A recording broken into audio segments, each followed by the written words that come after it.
Today I'm doing preventative maintenance here on this Toyota Tundra, and part of that is a tire rotation, which just means we're going to remove the tires and switch the positions where they're mounted so that they wear evenly and I can get more miles out of those tires before they wear out completely.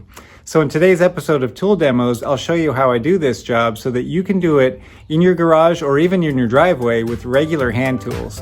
Let's get started. Here's the tools I'm using today. I've got a pair of jack stands and a floor jack. And over on my tool cart, we're just using hand tools today, so we're going to keep it simple. I've got a breaker bar here, a pry bar in case you have wheel covers that need to come off, a socket, this is a 22 millimeter for this vehicle, and I've got a locking wheel nut key. This is the one that fits this car. I like wearing gloves, so that's a tool that I like to use. A tire inflator that also has a pressure checker. We're going to check the tire pressure. We've got a brake pad gauge set here. We're going to see how that works. And a torque wrench. We're going to use this to properly torque the wheel nuts. If you don't have a torque wrench, you can borrow one from an auto parts store. They usually lend them out for free as long as you return them within 48 hours. This is the driver's rear, which is going to be the last tire to come off the vehicle, so I'm putting blocks on there to make sure the car doesn't roll away. It's also in park and the parking brake is set. Now once this tire is removed, I'm going to take these blocks and move them to a different tire to keep the car safe. Now that I've done that, it's safe to lift the vehicle, but we're not ready to do it yet. The reason why is that I want the weight of the vehicle on the tire so that when I go to loosen these wheel nuts with the breaker bar, the tire won't rotate while I'm doing that.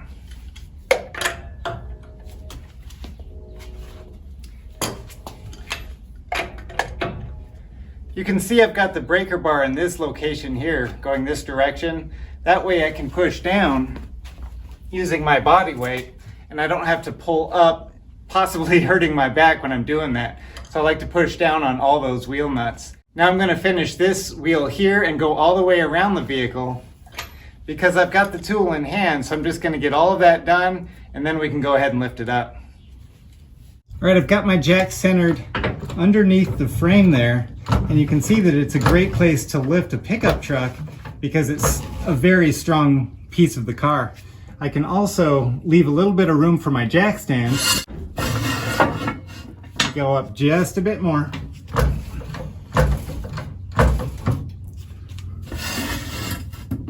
So that jack stand fits under there okay, and it's going to be the closest to the tire that we're working on. So let's go up a little higher, make sure that tire is off the ground. Now I can adjust my jack stand to right about there, and we can let it down on the jack stand, which is going to stay there for the rest of this job. If you don't have a pickup truck or an SUV with a big frame like this, it's a unibody, then what you're going to do is go on the pinch weld. You can see that there's one in the rear of the vehicle and one up front near the front tire. That's going to be your lift point for that car.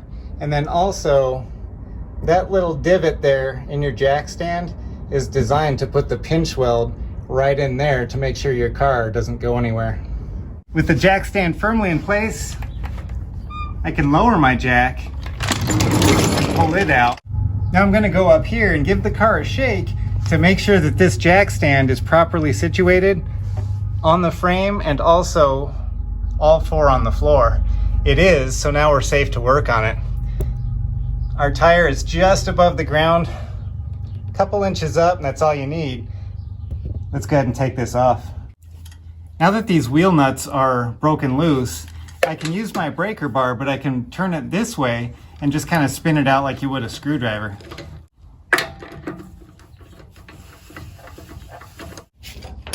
I can just come up here and lift from the top, and that's it. You don't normally get a chance to look at the brake pads up close to make sure they're in good condition. So let's go ahead and take advantage of the situation, get the tool, and I'll show you what that looks like. It measures from 2 to 12 millimeters, and the color codes here are pretty self-explanatory. Red meaning change now, yellow, you're getting close, and green, you're good to go. Let's go check that out. All right, here's the brake caliper. Now we can see through that window, there's the pad there. We're going to use this feeler gauge set to measure that pad and see where we're at. It's going to be between here and here, I think. Let's try the 9mm. There's a little bit of room there. Let's try 10.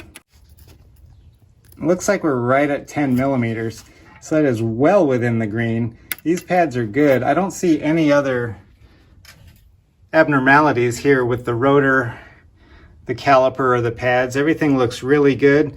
So I feel comfortable putting the new tire back on here, and we should be able to stop just fine.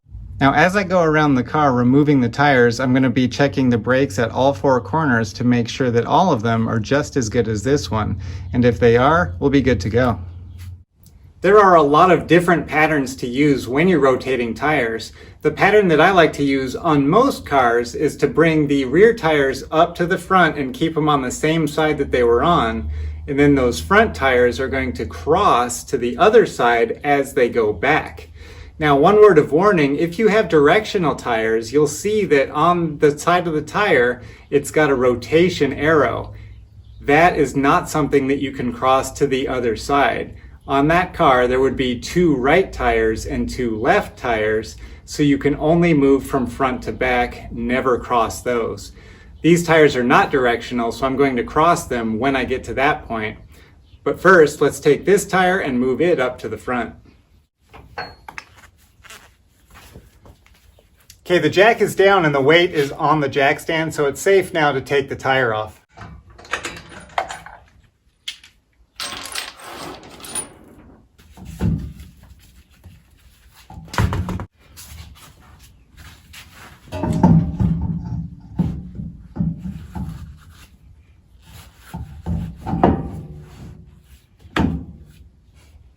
Sometimes it's easier to sit down, and then I've got my foot braced here at the bottom. That just keeps it steady.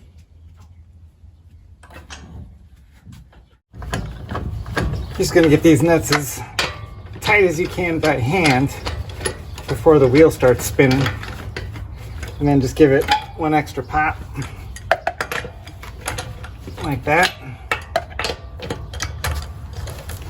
Get this one just a bit more and just pop it.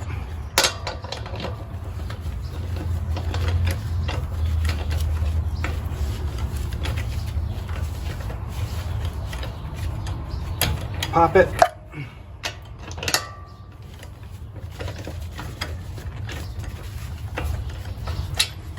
So it's going to give you enough torque to where you can put it on the ground safely, and then you can use the torque wrench once it's on the ground to fully torque these nuts.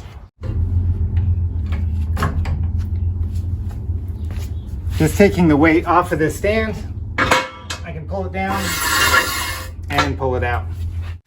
It's that front passenger side tire, it's going to the back.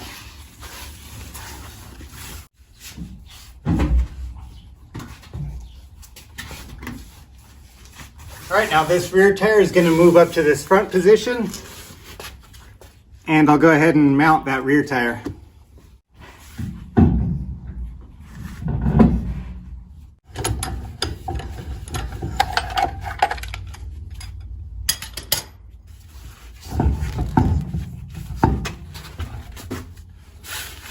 All right, this is our last tire. It's going to the right rear, and I'm going to put this front one on. I like to kick this bottom part of the tire underneath the brake rotor, and it kind of lines it up where it needs to go.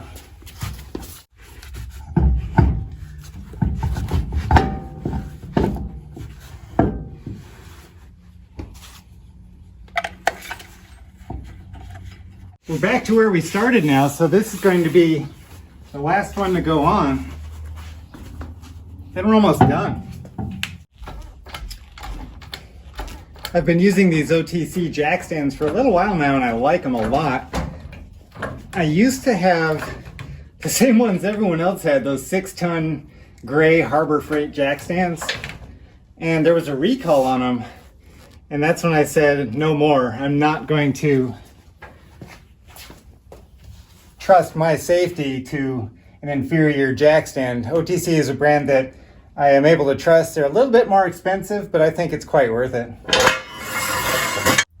You can get all sorts of information from your owner's manual. We're going to turn to specifications, go down to the bottom.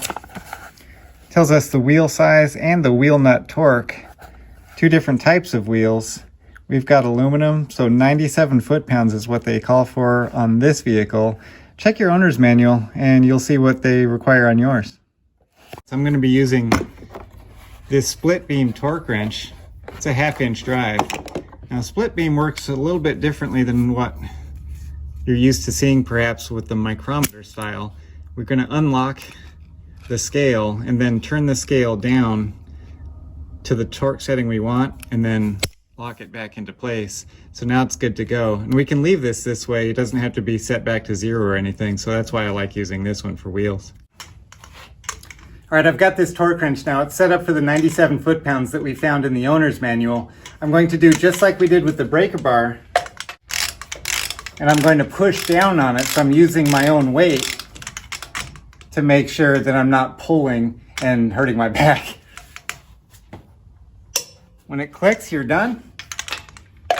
Remember, we're going to do a cross pattern. Just like that. This one's the lock.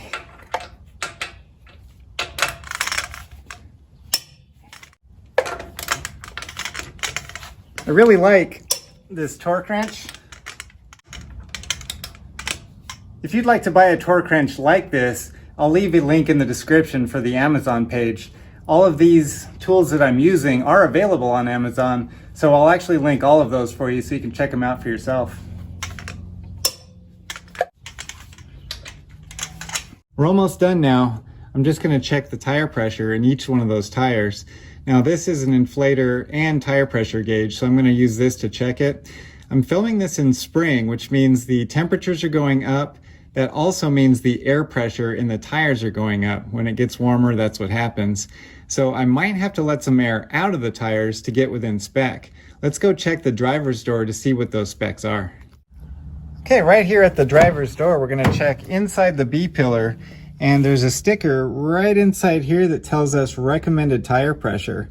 There's one for front and one for rear, so we've got 30 PSI in the front, 33 in the rear. That's what we're going to set it to. I like this digital air pressure gauge.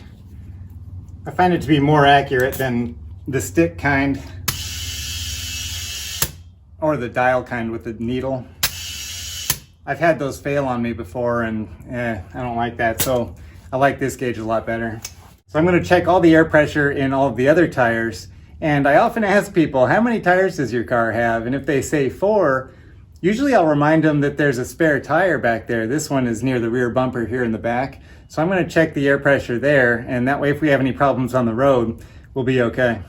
We are back to the owner's manual again. There's a pretty lengthy process here for after you rotate the tires, what to do to make sure that the wheels are registered to the proper location.